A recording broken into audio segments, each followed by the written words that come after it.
In the heart of Africa, summer solstice 1971, two teens cross paths by chance. Then, with curious eyes, Ian, lost in her gaze, no words escape their lips. Yet love ignites in silence. Eyes lock, souls entwined, a spark of deep connection.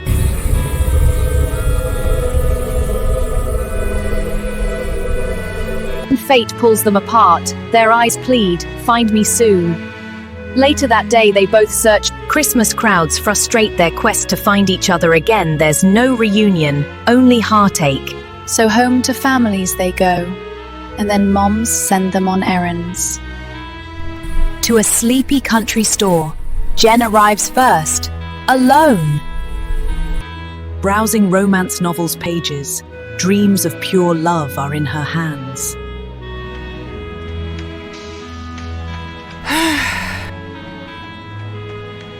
The store's door creaks, someone enters. She looks up, her heart leaps.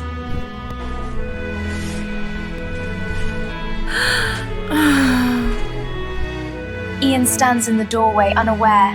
Her excited gasp breaks the quiet. Turns to face her, their eyes meet again. He turns to face her, their eyes meet again.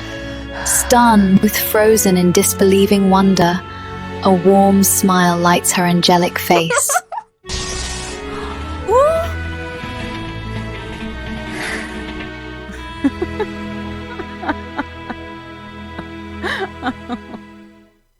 Book put back, she walks past him.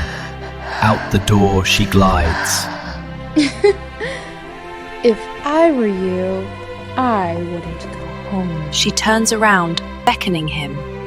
Eagerly he follows her.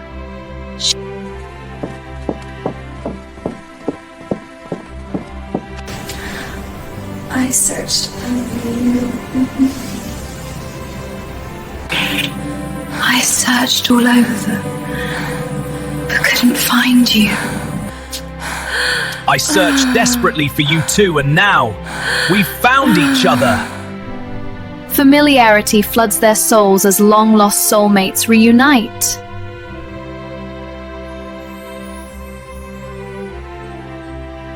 Names exchanged in seconds flat, walking, both chatting excitedly. Instinctively he reaches for her hand. Bemused, she turns to smile at him.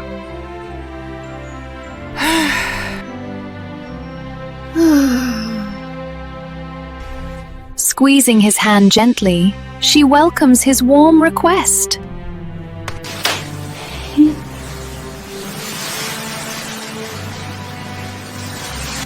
Promise me that you'll never just disappear from my life, that at least you'll write me a breakup letter. I promise, but I can't imagine me not wanting to be with you forever. Oh, how I love you. Please, let's never lose contact with each other ever again. Never give up.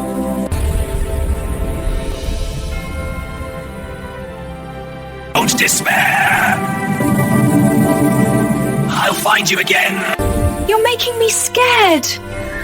Please just hold me, love me forever.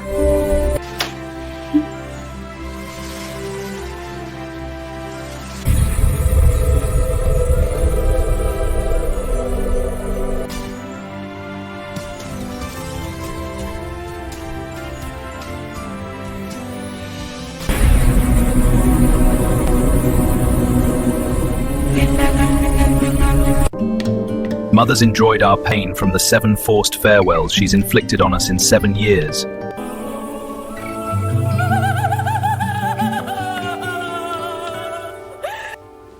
Why would Mother gleefully inflict 7 forced farewells on us in 7 years? Enough is enough. We have to run away from Mother. She enjoys inflicting pain on us. Printing. Let's just run away together every time she finds us before she can hurt us yet again. We both suffer from post-traumatic stress disorder after 7 forced farewells in 7 years. 55 years unfold. In 2026, both are almost 70.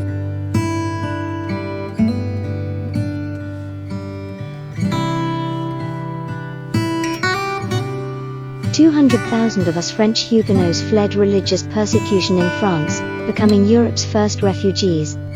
But 50,000 of us fled to England, conveniently just across the English Channel from France, and so this multi-generational love story began. As the oldest granddaughter, I inherited the ring from my granny in 1976, and in mid-1979, without meaning to, I was forced by circumstances to use it as my wedding ring too. Now I realize that was meant to be. But I feel we've known each other for a very long time. I'm not exactly sure why either, but I've known you before. And I do not doubt that I've loved you before.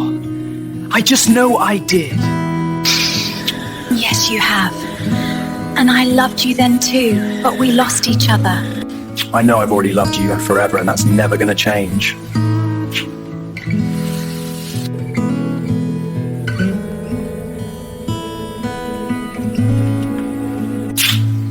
Please, let's never lose each other ever again.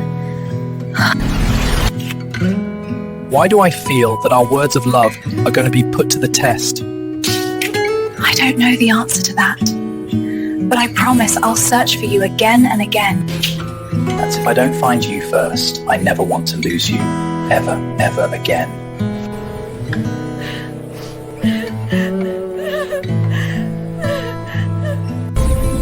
Never give up! Find me again? I've got you. She will never harm you again, my love.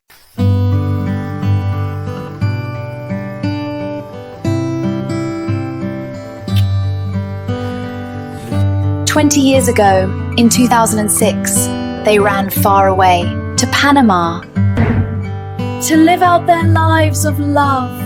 They've escaped the madness, the cruelty and stress of the first world, living in their little cottage, high up in the mountains and jungle, next to clear blue streams.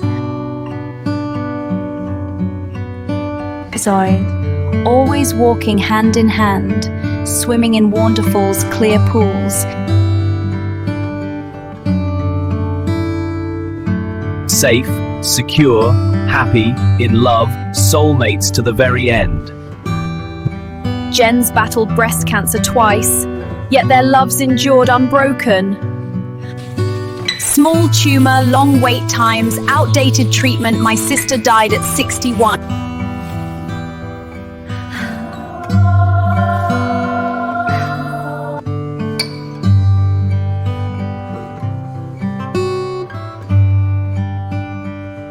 I've battled breast cancer twice, our loves endured unbroken.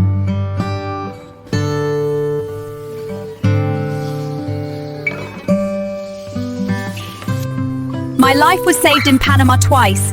Both tumors were swiftly, expertly removed before they'd spread.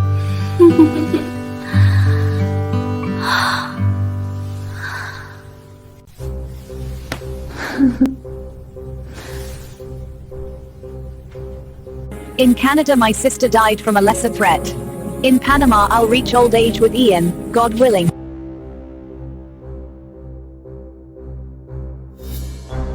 Soulmates to the very end, cherishing all remaining days. Thank you, my darling Jen, for a truly wonder-filled life. Thank you, darling, for a happy, blessed life. I love you so much. Mwah.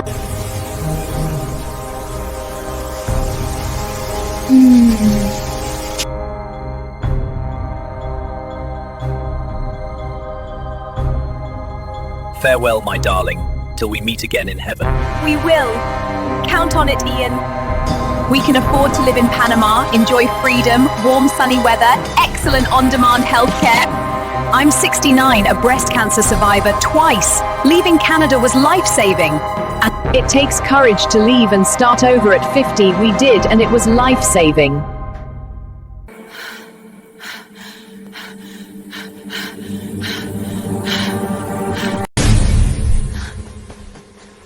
I've got you.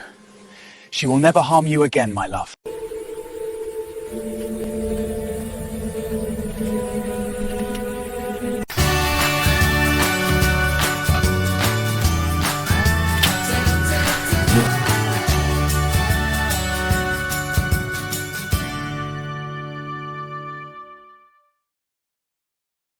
By running away from mother in Canada back to Africa, I bet on you. I love you so very, very much. I'm all yours now. Please always love me, forever. My name is Rose French, born in Dorset in England in 1858. I'm the 7th generation direct descendant of Genevieve, our French ancestor. In the early 1880s, me then 24, I met the new young curate of our local Methodist church in Dorset, Reverend John Harvey, and we fell in love. My mother, Anne Chant, approved. She gave him the old family ring, and he proposed to me with it. I happily accepted his proposal. But then he was sent to Africa by the Methodist church, and suddenly mother disapproved, fearing that I would leave her in England and never return. History was repeating. I was facing the exact same challenge as Genevieve did. But would I also allow my mother to stymie our love story?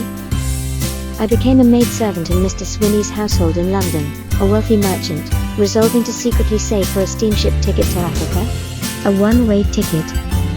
Almost 2 years later I'd written to Reverend John Harvey in Africa to let him know of my plans to run away to him in Africa, so that we could get married there. He'd replied that he was eagerly awaiting my arrival, and that within 2 weeks of my arrival, we'd be married. Reverend John Harvey met me dockside, in Durban. Rose, here I am, my darling. Oh, John, I've missed you so very much. I'd not made the same mistake that Genevieve had, though it was a lot easier and cheaper for me to travel to Africa in 1885, unlike for her in the early 1700s. As promised, within 2 weeks, on July 24th in 1885, I was married to Reverend John Harvey in Durban, South Africa, and our married life began. This time love had won. Finally Genevieve's DNA, and her ring, were in Africa too. But would any of my female descendants ever meet any male descendants of Charles du Plessis? Which of my 4 daughters, all of us direct descendants of Genevieve, would have a daughter who'd meet and fall in love with a direct descendant of Charles du Plessis? Time, and this story, will tell. I'm Genevieve, born in 1689 in Poitiers, France. Oh, Charles, you've made me the happiest woman alive. 9 generations later, the current guardian of my ring, who had distinct English roots but was every bit French too, was born in Africa. She was named Jennifer. As the eldest granddaughter, she'd inherit my old ring. Oh, Charles, now you've got to come with me and my family to England. Darling Genevieve, my family is fleeing France to Africa. Please come with us. Mother would never allow that. You do need to come with me to England. I can't, my darling, in Africa. I have a wine farm in England and I'll be poor. I can't do that to you.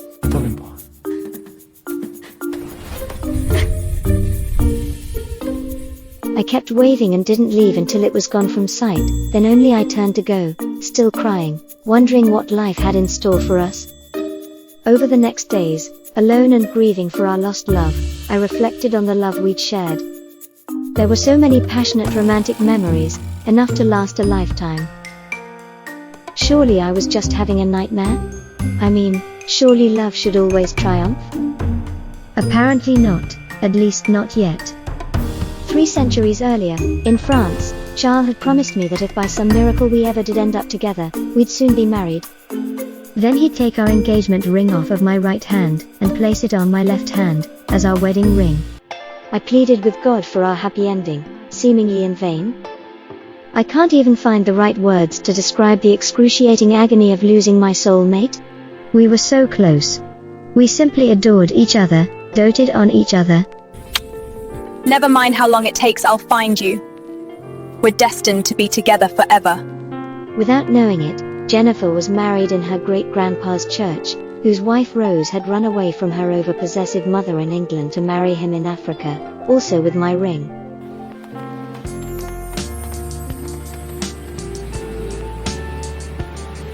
During her wedding in Cape Town in 1979, my old engagement ring was taken off of her right hand, blessed on the Bible by the Reverend marrying them, then placed on her left hand ring finger by, you may have guessed, the 10th generation descendant of Charles du Plessis. For those with romantic souls, this will be seen as closure to a 3 centuries-long unrequited love story. For others it's simply all a series of huge unexplained coincidences. But I know exactly what it all meant. Those with romantic souls are indeed correct. 3 centuries later, our unrequited love story found closure, in Cape Town, sealed with my ring. Almost 50 years later, he's still mine. And I'm still his. Yes, that's my ring on her finger, my finger. And yes, that's him next to me, my lost love, and we're toasting our long dreamed about and hoped for marriage, both of us now finally together, back in Africa. We're both convinced that we finally did get our long hoped for do-over after I'd escaped my captivity by mother in faraway Canada, returning to marry him in Africa. This time I'd made the right decision. I'd bet my entire life on love. As you can see from these actual photos, life and love for us unfolded rather naturally and we've lived happily ever after.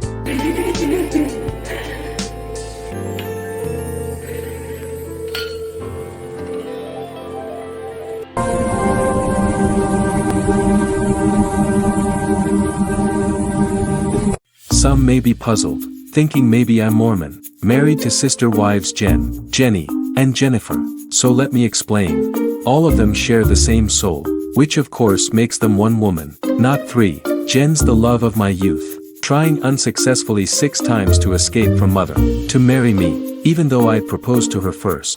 After our 6th forced farewell she became a woman. That woman's name was Jenny. Enduring our 7th forced farewell, she and Jen planned to run away to me.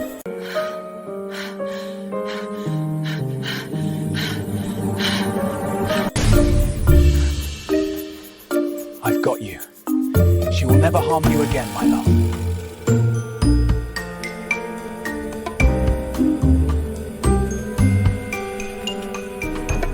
Jenny and Jen arrived back to me in Cape Town on Sunday the 17th of June in 1979. 13 days later we were married. Jenny and Jen merged into Jennifer at age 49 in 2006. We were married in Helena, Montana using her maiden names, to get valid documents for us to elope to Panama. My 3 beautiful brides Jen, Jenny and Jennifer share the same soul.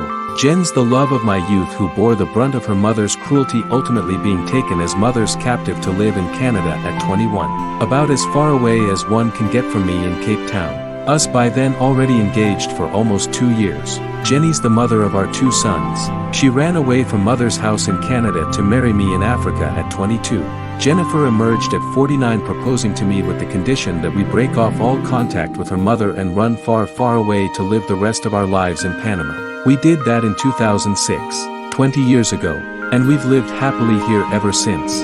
If we were given a do-over, we'd have run away together to Panama as a young married couple. The lifelong sworn enemy of our love story died alone in Canada at age 93 in late 2024. Still as mean as ever, missed by nobody. Many times we've wondered what life could have been like if she'd been a normal mom, but she wasn't. As a result, we've lived an adventurous life. Having a determined common enemy focused us keenly on preserving our love story, something that the easy good life might not have done. So there's that to consider. Jen was 14. Without speaking, our souls connected. We were cruelly separated 6 times in 6 years. Jenny and me were separated a 7th time at 21. She ran away from mother in Canada at 22 to marry me in Africa. Jennifer was 48 when she proposed to me. We married a 3rd time in Montana, then ran far away to Panama.